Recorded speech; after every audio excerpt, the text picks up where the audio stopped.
Welcome to St. Giles in the Word for September 29th.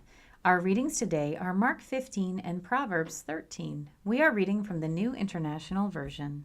Let's begin today in the Gospel of Mark.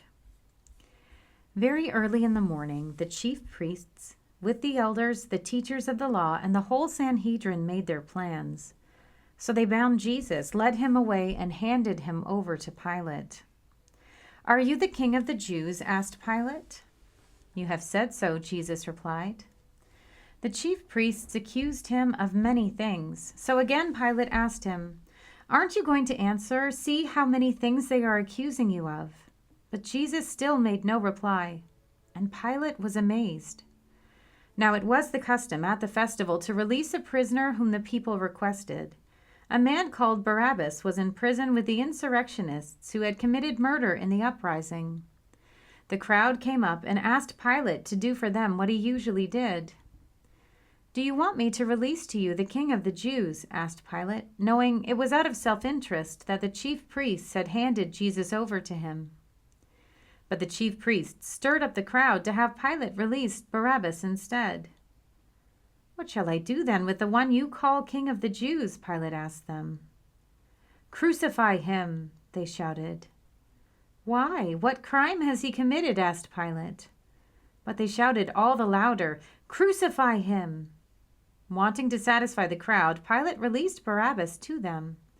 He had Jesus flogged and handed him over to be crucified. The soldiers led Jesus away into the palace, that is the praetorium, and called together the whole company of soldiers.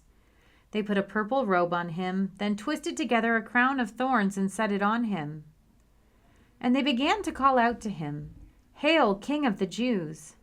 Again and again they struck him on the head with a staff and spit on him. Falling on their knees, they paid homage to him. And when they had mocked him, they took off the purple robe and put on his own clothes. Then they led him out to crucify him. A certain man from Cyrene, Simon, the father of Alexander and Rufus, was passing by on his way in from the country, and they forced him to carry the cross. They brought Jesus to the place called Golgotha, which means the place of the skull. Then they offered him wine mixed with myrrh, but he did not take it, and they crucified him. Dividing up his clothes, they cast lots to see what each would get. It was 9 a.m. when they crucified him. The written notice of the charge against him read, "The King of the Jews." They crucified 2 rebels with him, one on his right and one on his left. Those who passed by hurled insults at him, shaking their heads and saying, "So, you who are going to destroy the temple and build it in 3 days, come down from the cross and save yourself." In the same way, the chief priests and the teachers of the law mocked him among themselves. "He saved others," they said, "but he can't save himself. Let this Messiah, this King of Israel, come down now from the cross, that we may see and believe." Those crucified with him also heaped insults on him. At noon, darkness came over the whole land until 3 p.m. And at 3 p.m, Jesus cried out in a loud voice, "Eloi, Eloi, lama sabachthani," which means, my God, why have you forsaken me?" When some of those standing near heard this, they said, "Listen, he's calling Elijah." Someone ran, filled a sponge with wine vinegar, put it on a staff, and offered it to Jesus to drink. "Now leave him alone. Let's see if Elijah comes to take him down," he said.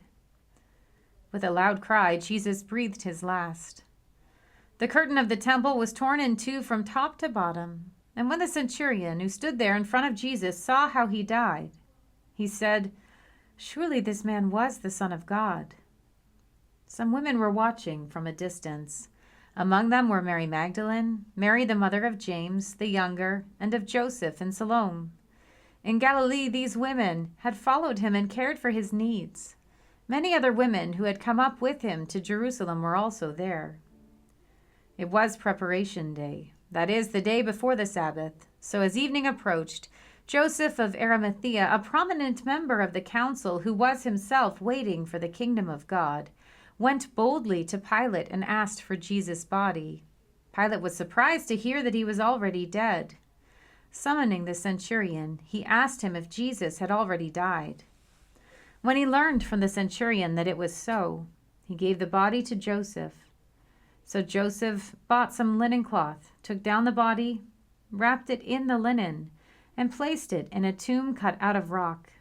Then he rolled a stone against the entrance of the tomb. Mary Magdalene and Mary, the mother of Joseph, saw where he was laid. We turn now to Proverbs 13. A wise son heeds his father's instruction, but a mocker does not respond to rebukes.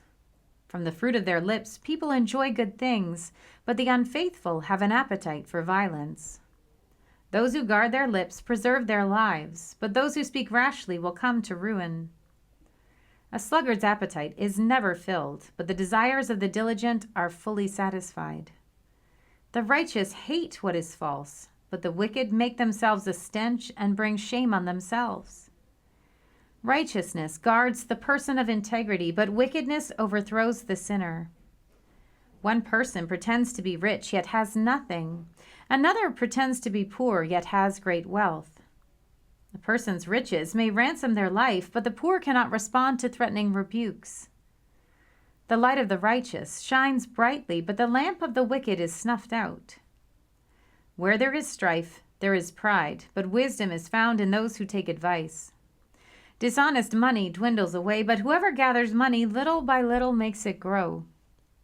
Hope deferred makes the heart sick, but a longing fulfilled is the tree of life. Whoever scorns instruction will pay for it, but whoever respects a command is rewarded. The teaching of the wise is a fountain of life, turning a person from the snares of death. Good judgment wins favor, but the way of the unfaithful leads to their destruction. All who are prudent act with knowledge, but fools expose their folly.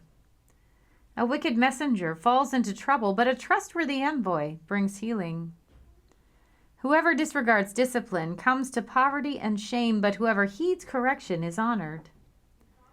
A longing fulfilled is sweet to the soul, but fools detest turning from evil. Walk with the wise and become wise, for a companion of fools suffers harm. Trouble pursues the sinner, but the righteous are rewarded with good things. A good person leaves an inheritance for their children's children, but a sinner's wealth is stored up for the righteous. An unplowed field produces food for the poor, but injustice sweeps it away. Whoever spares the rod hates their children, but the one who loves their children is careful to discipline them. The righteous eat to their heart's content, but the stomach of the wicked goes hungry.